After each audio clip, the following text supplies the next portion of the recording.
जेव्हा आपण निवडणुकीचा विचार करतो तेव्हा डोळ्यासमोर काय येतं? घोषणा, गर्दी, प्रचार, बरोबर?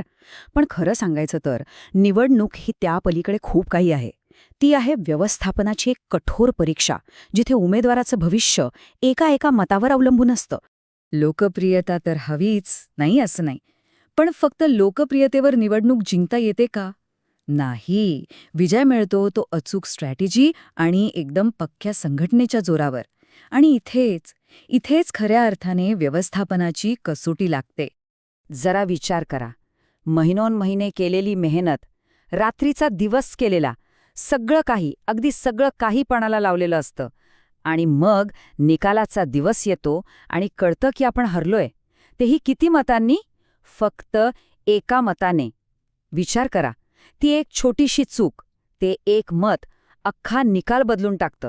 आणि हे का होतं? कारण अनेक दशकं, खरं तर पिढ्यानपिढ्या, निवडणुकीच्या प्रचारात एकच चित्र बघायला मिळतं. तोच तो गोंधळ, तीच धावपळ आणि निर्णय, सगळे फक्त अंदाजावर आधारलेले. तुम्ही बघितलं असेल, कागदांचे ते मोठमोठे गठ्ठे, त्यात मतदार याद्या, त्यात हजारो नावं हरवून जायची. कार्यकर्ते बिचारे दिवसरात्र धावून धावून थकून जायचे. आणि घोषणा, त्या तर हवेतच विरून जायच्या. म्हणजे निर्णय घेण्यासाठी कुठलाही ठोस आधारच नसायचा.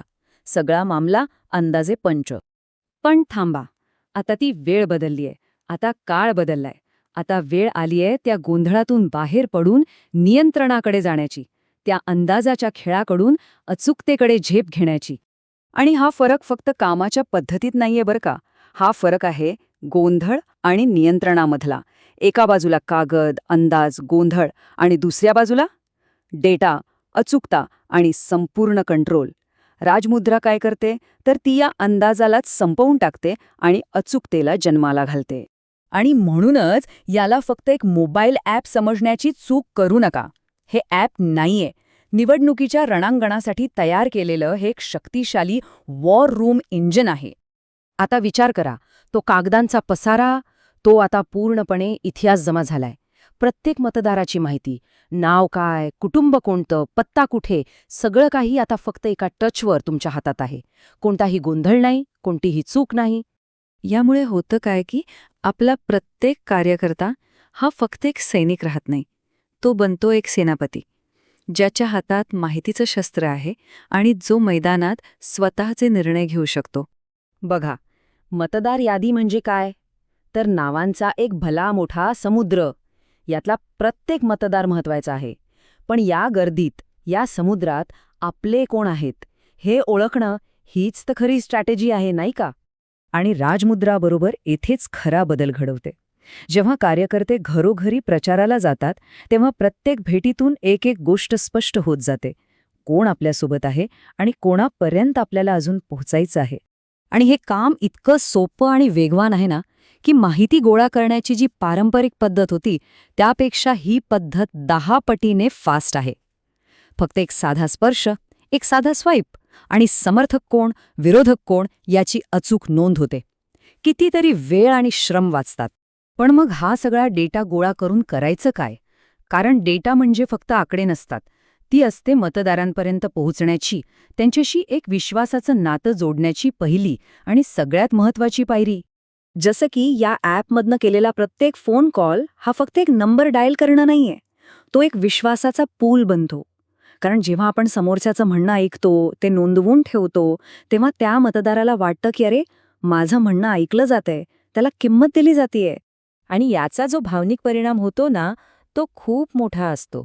विचार करा, जेव्हा एखाद्या व्यक्तीला त्याच्या नावाने, त्याच्या अचूक माहितीसह एक डिजिटल वोटर स्लिप थेट मोबाईलवर मिळते, तेव्हा त्याला कसं वाटत असेल? तो फक्त एक मतदार राहत नाही, तो आपला माणूस बनतो. हे जे वैयक्तिक आवाहन आहे, ही जे डिजिटल वोटर स्लिप थेट व्हॉट्सॲपवर जाते, ही फक्त एक सोय नाहीये. हा त्या मतदाराला एक विशेष, एक VIP अनुभव देण्याचा प्रयत्न आहे. आणि हाच अनुभव त्याला उमेदवाराशी भावनिकरित्या जोडतो.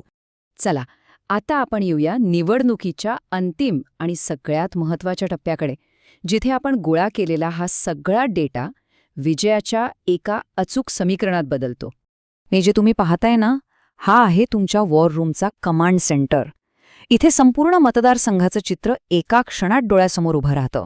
आपली ताकद कुठे आहे आणि कुठे जास्त लक्ष केंद्रित करायचं आहे हे सगळं एका नजरेत कळतं. आणि ह्या माहितीच्या विश्लेषणामधूनच खरी रणनीती जन्माला येते. म्हणजे कोणत्या आडनावाचे मतदार किती आहेत, कोणत्या भागात आपली पकड मजबूत आहे आणि कोणत्या समाजापर्यंत पोचणं जास्त गरजेचं आहे, हे सगळं अगदी स्पष्ट दिसतं. इथे अंदाजाला शून्य जागा आहे. आणि मग येतो तो दिवस, मतदानाचा दिवस, विजयावर अंतिम शिक्कामोर्तब करण्याचा दिवस. आणि विश्वास ठेवा, या दिवशी लाईव्ह पोलिंग ट्रॅकर हे तुमचं सर्वात शक्तिशाली शस्त्र ठरतं. कारण त्या दिवशी प्रत्येक तास, प्रत्येक मिनिट महत्त्वाचा असतो. मतदानावर तुमची रिअल टाईम नजर असते. आपले जे मतदार अजून मतदानाला आलेले नाहीत, त्यांची यादी तुम्हाला एका क्लिकवर मिळते. आणि तुमची टीम फक्त आणि फक्त त्यांच्यापर्यंत पोहोचते. म्हणजे आपली ऊर्जा आणि वेळ फक्त आपल्या हक्काच्या मतांवर खर्च होते, विरोधकांवर नाही.